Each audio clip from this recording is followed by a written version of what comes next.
ঈদের স্পেশাল 4টি ভিন্ন রকমের মিষ্টি রেসিপি আজ আমি আপনাদেরকে তৈরি করে দেখাবো। ঈদের দিন মিষ্টি না হলে কিন্তু চলেই না, তো খুব সহজে এই মিষ্টিগুলো আপনারা ঘরেই তৈরি করে নিতে পারবেন। দোকান থেকে কিনতে গেলে কিন্তু অনেক টাকা দিয়ে কিনতে হবে, তাছাড়া আপনারা খুব সহজেই ঘরেই এভাবে তৈরি করে নিতে পারবেন।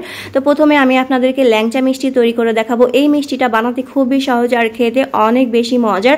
কোনো রকম প্যারা ছাড়াই এই মিষ্টি তৈরি করা যায়, যে কেউ কিন্তু এই মিষ্টিটি তৈরি করে নিতে পারবেন। তো চলুন কিভাবে এই মিষ্টিটি তৈরি করেছি সেই রেসিপিটি দেখে নিই। এই মিষ্টি তৈরি করার জন্য এখানে আমি 5 লিটার দুধ নিয়ে নিয়েছি। 5 লিটার দুধ দিয়ে আজকে এই মিষ্টিগুলো আমি তৈরি করব। আর এই 5 লিটার দুধ দিয়ে কিন্তু অনেকগুলা মিষ্টি তৈরি করা যায়।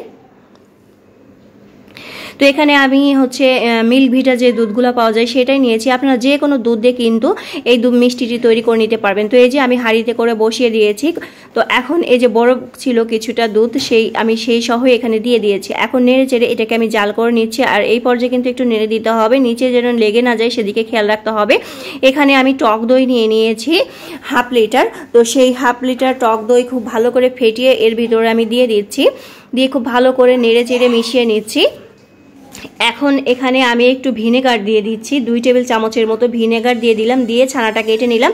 দেখতেই পাচ্ছেন সবুজ পানিটা আলাদা হয়ে গিয়েছে আর ছানাটা আলাদা হয়ে গিয়েছে। এখন আমি এই যে নামিয়ে নিয়েছি, নামিয়ে একটা কাপড়ের উপরে নিয়ে নিয়েছি। এখন খুব ভালো করে পানি দিয়ে একটু ধুয়ে নিচ্ছি, যাতে করে গরম ভাবটা বের হয়ে যায়। গরম ভাবটা বের না হলে কিন্তু ছানাটা অনেক বেশি সিদ্ধ হয়ে যাবে, তখন মিষ্টিটা শক্ত হয়ে যাবে। তো এই যে খুব ভালো করে এখন ধুয়ে নিলাম। ধুয়ে এখন একটু এভাবে হাতের সাহায্যে গরম ভাবটা বের করে দিচ্ছি। দিয়ে এখন এটাকে আমি 2 ঘন্টার জন্য এভাবে ঝুলিয়ে রেখে দেব। আর প্রথমে একটু পানিটা আমি হালকা চেপে দিচ্ছি, দিয়ে এভাবে আমি 2 ঘন্টার জন্য ঝুলিয়ে রেখে দিচ্ছি। তো 2 ঘন্টা পরে এদিকে আমি পানি দিয়ে দিচ্ছি এখানে 10 কাপ। তো আমি যে 5 লিটার দুধের জন্য এখানে 10 কাপ পানি দিয়ে দিয়েছি। তারপরে এখানে আমি চিনি দিয়ে দেব 4 কাপ। 4 কাপ চিনি দিয়ে খুব ভালো করে এখন পানিটা মিশিয়ে নেব চিনির সাথে। নিয়ে এটাকে আমি একটু জাল করে নেব। তারপরে মিষ্টিগুলো আমি বানিয়ে নেব। তো এভাবে নেড়ে ছেড়ে দিলাম। দিয়ে এটাকে আমি জাল করতে রেখে দিচ্ছি। আর ওদিকে আমি ছানাটা কিন্তু রেডি হয়ে গিয়েছে। ছানাটা এখন আমি বের করে নিয়ে তারপরে খুব ভালো করে মথে নেব। তো এই যে ছানাটা আমি কিন্তু বের করে নিয়েছি একটা প্লেটে। আর ছানাটা কিন্তু অনেক বেশি নরম হয়েছে, মানে আপনার টক দই দিয়ে ছানা কাটার কারণে টক দইটা অনেক বেশি স্মুথ হয়। তো এখানে আমি 1/3 কাপ সুজি নিয়েছি, আর কোনো কিছু এখানে ব্যবহার করব না। এখন সুজি আর এই ছানাটাকে খুব ভালো করে একটু সময় নিয়ে মথে নিতে হবে, যাতে করে ছানাটা খুব স্মুথভাবে মথা হয়ে যায়, যাতে এর ভিতরে কোনো দানা ভাব না থাকে। খুব ভালো করে আমি মথে নিচ্ছি, হাত দিয়ে চেপে চেপে খুব ভালো করে মথে নিতে হবে। আর যখন আপনারা শেপ দেবেন দেখবেন খুব সুন্দর করে একটা শেপ হচ্ছে, কোনো ফাটল থাকছে না, তখনই বুঝবেন যে এটা হয়ে গিয়েছে পারফেক্টভাবে মোথা। এখন এখান থেকে আমি এভাবে করে ছোট ছোট অনেকগুলা লেচি কেটে নিয়েছি। এখন একটু গোল করে তারপরে একটু লম্বা করে শেপ দিয়ে নিয়েছি। এই যে এভাবে শেপ দিয়ে নিতে হবে। দেখতেই পাচ্ছেন কোনো ফাটল কিন্তু নেই মিষ্টির গায়ে। তো এভাবে আমি হাতের সাহায্যে গোল করে তারপরে একটু লম্বা করে নিচ্ছি। এভাবে সব মিষ্টিগুলো আমি বানিয়ে নেব।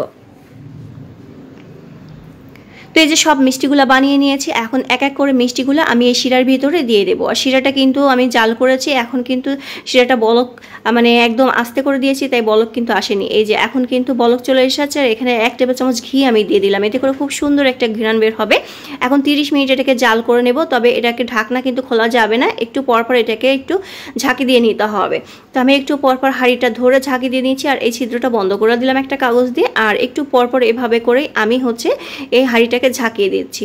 ঢাকনা কিন্তু আমি খুলিনি। তো দেখতেই পাচ্ছেন মিষ্টিগুলো ফুলে কত বড় হয়ে গেছে। 15 মিনিট পরে আমি ঢাকনাটা খুলে নিলাম। মাশাআল্লাহ, দেখুন মিষ্টিগুলো কতটা ফুলে বড় বড় হয়ে গেছে। আবারও ঢাকনা দিয়ে ঢেকে আরও 15 মিনিট আমি এভাবে রান্না করে নেব। তো এই যে মিষ্টিগুলো কিন্তু একদম হয়ে গিয়েছে, কত বড় বড় হয়েছে আপনারা দেখলেই বুঝতে পারছেন। একটু আমি হালকা করে এভাবে একটু চেপে চেপে দিয়ে দিচ্ছি। তো আবারও একটু ঢাকনা দিয়ে ঢেকে আমি আরও কিছুক্ষণ রেখে দিচ্ছি। আর 5 মিনিট পরে আমি ঢাকনাটা উঠিয়ে নিলাম। আমার মিষ্টিগুলো একদম রেডি হয়ে গিয়েছে। এখন আমি আবারও একটু ঝাঁকি দিয়ে চুলাটা অফ করে দিচ্ছি। এখন এভাবেই আমি সারা রাতের জন্য রেখে দিতে পারেন, চাইলে 2 ঘন্টার জন্যও রেখে দিতে পারেন। তো আমি এখন এটাকে রেখে দিচ্ছি সারা রাতের জন্য, তারপরে আপনাদেরকে দেখিয়ে দিচ্ছি। আর মিষ্টিটা হয়ে গিয়েছে কিভাবে বুঝবেন, যে মিষ্টিটা দেওয়ার পরে দেখবেন যে নিচেই আপনার একদম প্লেটের সাথে লেগে গিয়েছে, মানে নিচে বসে গিয়েছে, তখনই বুঝবেন এটা হয়ে গিয়েছে। এখন এই যে আমি সারা রাত পরে ফিরে আসলাম। এখন মিষ্টিগুলো এভাবে হাঁড়ির সাথে এই যে হাতে নিয়ে তারপরে একটু করে চাপ দিয়ে রসটাকে হালকা একটু বের করে দিতে হবে, যেহেতু এটা গুঁড়া দুধের সাথে গড়িয়ে নেব সেই জন্য কিন্তু একটু রসটা বের করে নিতে হবে। সবগুলা মিষ্টি আমি প্লেটে নিয়ে নিয়েছি, দেখতেই পাচ্ছেন কতগুলা মিষ্টি হয়েছে। এখন এখানে আমি গুঁড়া দুধ নিয়ে নিচ্ছি 1 কাপ। তারপরে হচ্ছে সেই মিষ্টিগুলো নিয়ে এভাবে করে একটু গড়িয়ে এই যে মিশিয়ে নিচ্ছি। চাইলে কিন্তু এই গুঁড়া দুধের সাথে একটু ঘি লাগিয়েও আপনারা হচ্ছে এই মিষ্টিগুলো রেডি করে নিতে পারবেন, এতে করেও খেতে ভালো লাগবে। তো এইভাবে সব মিষ্টিগুলো আমি রেডি করে নিচ্ছি। এই যে সব মিষ্টিগুলাই কিন্তু আমি রেডি করে নিয়েছি। সব মিষ্টিগুলো কিন্তু সুন্দর দেখতে হয়েছে আর খেতেও অনেক বেশি মজার হয়। এই মিষ্টিগুলো অবশ্যই আপনারা ট্রাই করবেন। এই মিষ্টিগুলো বানাতে কিন্তু কোনো রকম প্যারা নিতে হয় না, খুব সহজেই তৈরি করা যায় ঝামেলা ছাড়াই। একটা মিষ্টিও ফেটে যায় না আর খেতে অসম্ভব মজার হয়। এখন একটা মিষ্টি আমি আপনাদেরকে একটু কেটে দেখিয়ে দিচ্ছি মিষ্টিটা কতটা নরম হয়েছে আর খেতেও কিন্তু অসম্ভব মজার হয়। যারা একটু কম মিষ্টি খেতে পছন্দ করেন এই মিষ্টিটা কিন্তু খেতে খুবই মজার হয়, তো অবশ্যই আপনারা ট্রাই করবেন। এখন আমি আপনাদেরকে দ্বিতীয় নাম্বার মিষ্টিটি তৈরি করে দেখাবো। তো এই যে ছোট মিষ্টি তৈরি করে দেখাবো বিভিন্ন কালারের। এটা খুব সহজেই তৈরি করা যায় কোনো রকম ঝামেলা ছাড়া, একদম নরম তুলতুলে রসের টইটম্বর। তো এই মিষ্টি তৈরি করার জন্য এখানে আমি নিয়ে নিয়েছি 1/2 কাপ গুঁড়া দুধ আর নিয়ে নিয়েছি 1/4 কাপ ময়দা আর দিয়ে দিচ্ছি হচ্ছে 1 চা চামচের মতো বেকিং পাউডার দিয়ে খুব ভালো করে এখন মিশিয়ে নেব। 1 চা চামচের থেকে একটু কমই দিয়েছি বেকিং পাউডারটা। এখন এখানে 1 চা চামচ ঘি দিয়ে দিচ্ছি, দিয়ে খুব ভালো করে মিশিয়ে নিচ্ছি। এগুলো খুব ভালো করে একটু সময় নিয়ে এভাবে মিশিয়ে নিতে হবে। আরও একটু ঘি দিয়ে দিলাম এখানে, দিয়ে আবার খুব ভালো করে একটু মিশিয়ে নিচ্ছি। চাইলে কিন্তু এখানে আপনারা ডিম দিয়ে একটা ডো তৈরি করে নিতে পারবেন, তবে আমি এখানে ডিম দিচ্ছি না, অনেকেই ডিম খেতে কিন্তু পছন্দ করে না। আমি এখানে অল্প অল্প লিকুইড দুধ দিয়ে খুব ভালো করে মিশিয়ে একটা ডো তৈরি করে নিচ্ছি। আর ডোটা কিন্তু একদম শক্ত করা যাবে না, একটু নরম নরম হবে এমনভাবে ডোটা তৈরি করে নিতে হবে। তো এই যে খুব ভালো করে আমি মিশিয়ে নিয়েছি, একদম স্টিকি একটা ডো তৈরি হবে দেখুন। তারপর যখন এটাকে একটু রেস্টে রেখে দেবেন দেখবেন খুব সুন্দর করে এটা সেট হয়ে যাবে। তো এই যে একদম স্টিকি একটা ভাব কিন্তু আছে। এখন এটাকে আমি 10 মিনিটের জন্য রেস্টে রেখে দিচ্ছি। 10 মিনিট পরে হাতে একটু ঘি লাগিয়ে আমি মিষ্টিগুলো শেপ দিয়ে নেব। চাইলে কিন্তু আপনারা ছোট ছোট শেপ দিয়ে জর্দা রান্না করার জন্য যে মিষ্টিগুলো ব্যবহার করা হয় সেটাও তৈরি করে নিতে পারবেন, তবে আজকের এই মিষ্টিগুলো আমি একটু লম্বা করে তৈরি করছি আর বিভিন্ন কালারের তৈরি করব। তো এই যে আমি মিষ্টিগুলো সব একই রকম করে তৈরি করে নিয়েছি আর আগে থেকে চুলার উপরে একটি কড়াইয়ে তেল দিয়ে গরম করে নিয়েছি। এখন এই মিষ্টিগুলো দিয়ে দিচ্ছি, তবে তেলটা কিন্তু বেশি গরম করা যাবে না, অল্প গরম থাকা অবস্থায় এই মিষ্টিগুলো তেলের ভিতরে দিতে হবে।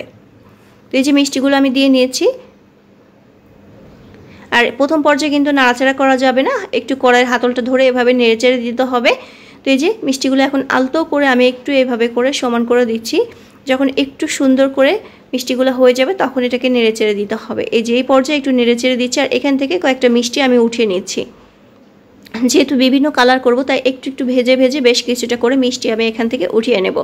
আবারও দেখতে পাচ্ছেন বেশ কিছুটা কালার চলে এসেছে, এখান থেকে আরও কয়েকটা মিষ্টি আমি উঠিয়ে নিচ্ছি। এভাবে প্রতিটা মানে কিছুক্ষণ পরপর আমি এভাবে কিছুটা মিষ্টি উঠিয়ে নেব।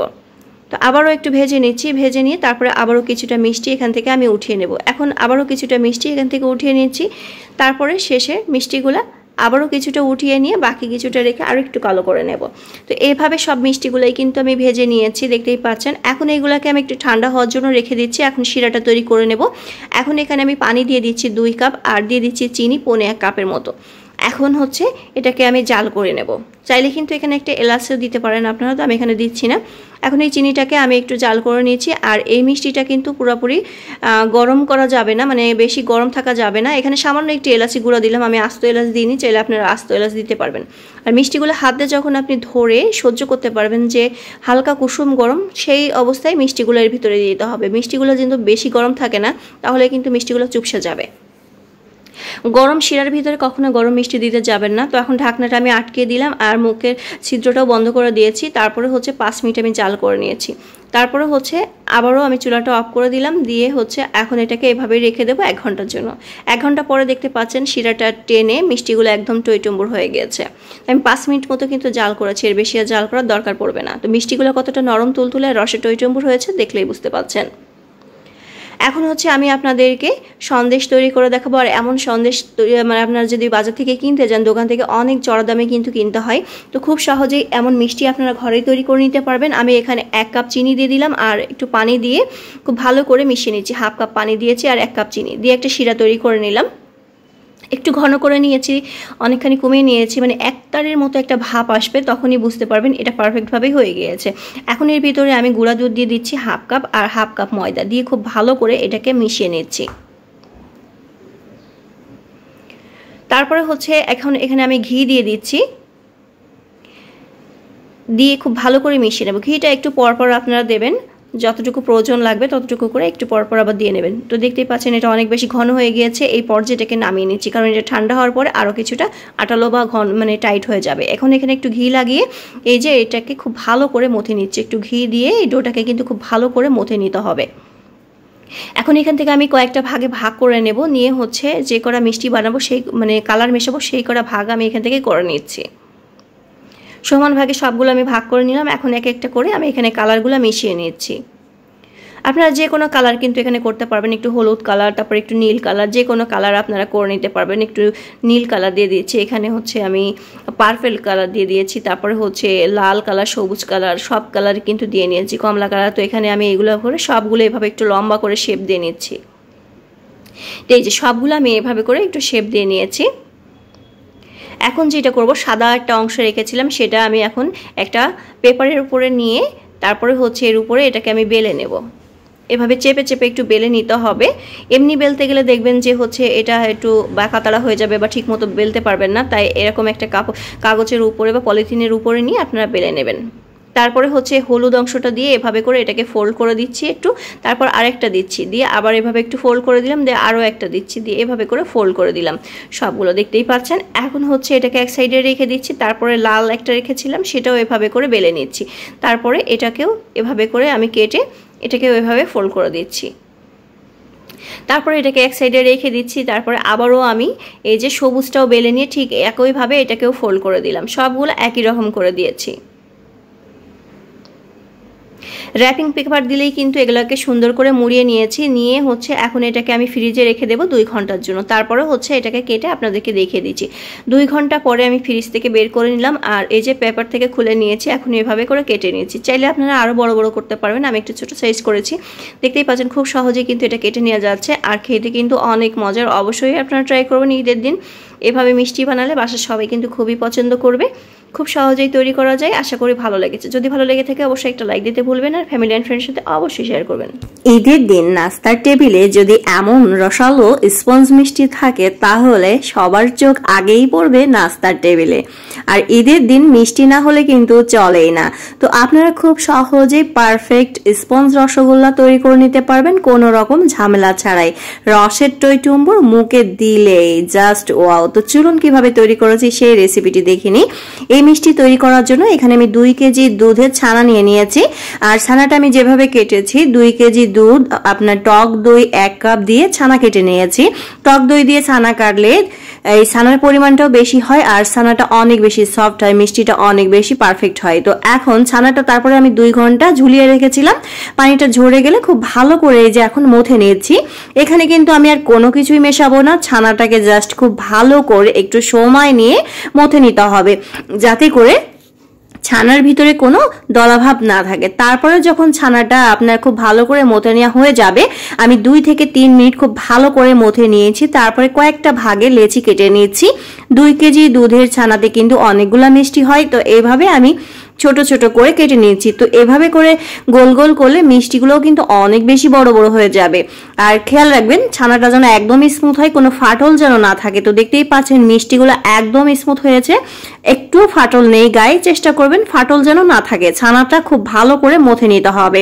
ছানাটা যদি ঠিকঠাক না হয় তাহলে মিষ্টি কখনোই পারফেক্ট হবে না।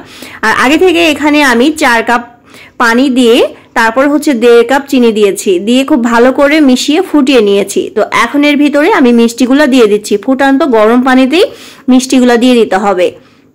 আর এই মিষ্টির জন্য শিরাটা কিন্তু একটু পাতলাই হতে হয়, তো সেই জন্য মিষ্টি আমি এখানে 1.5 কাপ চিনি দিয়েছি আর 4 কাপ পানি দিয়েছি। এখন আমি খুব ভালো করে ঢাকনা দিয়ে ঢেকে দিয়ে 5 মিনিট এভাবেই রেখে দেবো। 5 মিনিটের আগে কিন্তু ঢাকনা খোলা যাবে না। তো 5 মিনিট পরে দেখতেই পাচ্ছেন আমি ঢাকনাটা উঠিয়ে নিলাম। একটা চামচের সাহায্যে জাস্ট মিষ্টিগুলো হালকা একটু আমি এভাবে নাড়াচাড়া করে দিলাম। তারপরে আবারও 5 মিনিট পরে আমি এভাবে আবারও একটু নেড়েচেড়ে দিলাম। 10 মিনিট হয়ে গিয়েছে, আরো 5 মিনিট কিন্তু এভাবে রাখতে হবে। তো দেখতে পাচ্ছেন মিষ্টিগুলো ফুলে হলে একদম ডাবল হয়ে গিয়েছে, কতটা বড় বড় হয়েছে আর একটা মিষ্টিও কিন্তু ফেটে যায়নি, একদম পারফেক্ট হয়েছে। আমি একটু আপনাদেরকে দেখিয়ে দিই, মোটমাট 15 মিনিটের মতো জাল করলেই কিন্তু মিষ্টিগুলো একদম পারফেক্ট হবে। তো আমার 15 মিনিট হয়ে গিয়েছে। এখন আমি মিষ্টিটা মানে নামিয়ে নেব, চুলাটা অফ করে দেব। তার আগে একটু মিষ্টিটা দেখিয়ে দিচ্ছি আপনাদেরকে, দেখুন মাশাআল্লাহ মিষ্টিটা কতটা বড় হয়েছে আর কত সুন্দর হয়েছে। এরপরে আমি চুলাটা অফ করে দিয়ে 2 ঘন্টার মতো রেখে দিয়েছিলাম, আর মিষ্টিগুলো দেখতেই পাচ্ছেন কত সুন্দর হয়েছে।